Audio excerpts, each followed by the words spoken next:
My favourite forest photography has always been the hardest to shoot. Not the perfect moody clouds, not epic sunsets, but these are the days when nothing seems to go right. But for some strange reason, when I do get an epic shot, these are the ones that mean the most to me because they were the hardest to get. Deep in the forest, and I'm going to take a shot that I don't even know exists. And that's why challenging photography makes epic shots.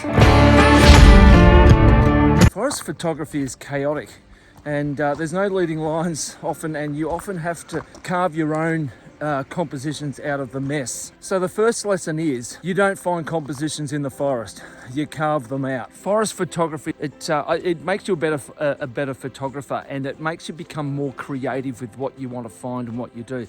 And I think that's one of the harsh realities, is that we see these beautiful forests and we think we're going to get an epic shot, only to get in there and find out that it's a chaotic mess. The next lesson is that you don't find light in forest, and it can be really brutal at times. The canopy's blocked and you end up with low light, or you end up with light punching through that is so harsh. Okay, I think I may have found my first composition. What I'll do, I'll turn it around so you can see. Okay, so you can see here now I've got it set up. Back at camera, see if we can focus in there. I'm shooting on my iPhone today because I forgot a bloody memory card. Idiot. Rookie mistake. But you can see here now I've got all this dark tan through here and then up here, and then just got this beautiful green moss on this log. So what I'll do, and that light is starting to come through, so I'm going to take the shot, and if it looks any good, here it is.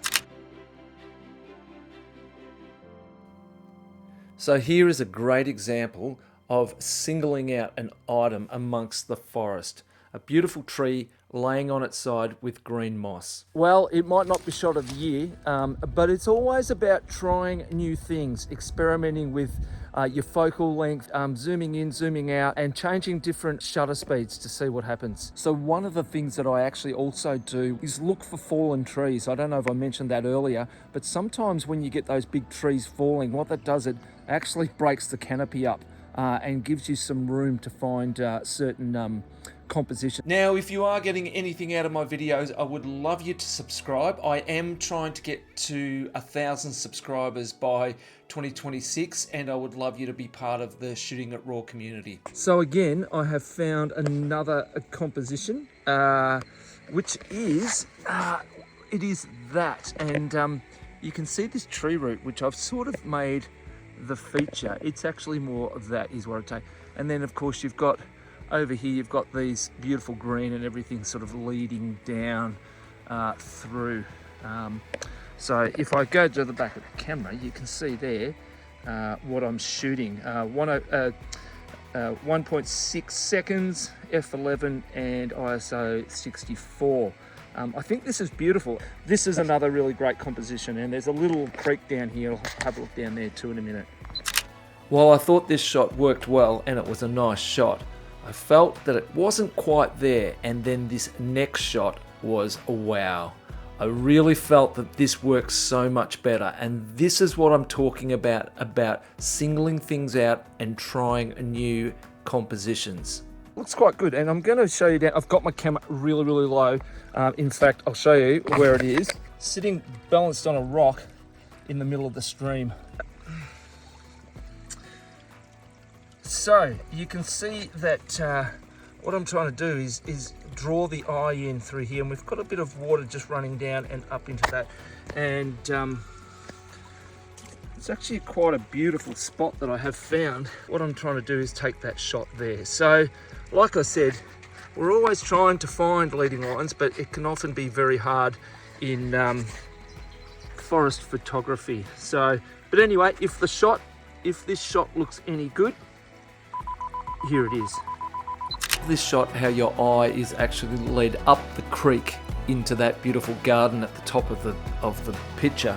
I still felt that the top of the photo was very harsh with that light still. Just got to the top of the hill.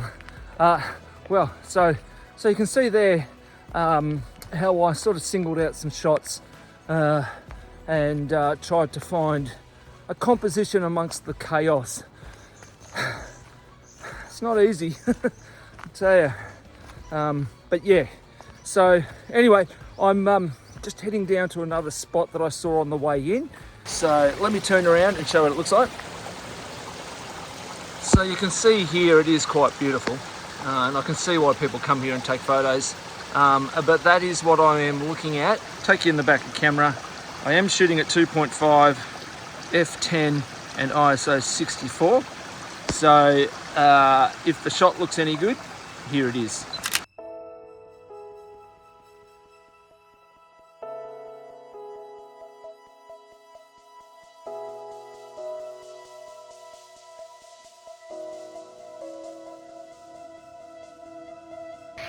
So I have ventured upstream and I think I've hit the jackpot. I've got a couple of cascading falls here into a beautiful pond, and it's very picturesque. So I'll turn you around, and that is what we are looking at. Definitely think that that is awesome. Now, if the shot looks any good, here it is. I couldn't help to notice that I felt like right in the middle of the fall of the waterfall was a face, a guardian of this place, and that's why I've called this the Guardian. So I have found a natural V.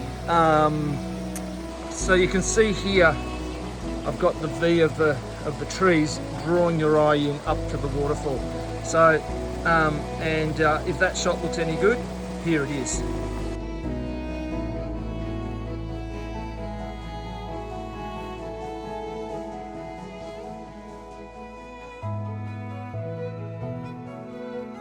So I won't lie, today has been a bit of a struggle, and that's what I like about that's what I love about photography, is the struggle, and that's why with forest photography it doesn't come easy, and when we do get those shots that look beautiful, I feel that we're really rewarded with something that is that we've really worked for, and there's no better feeling.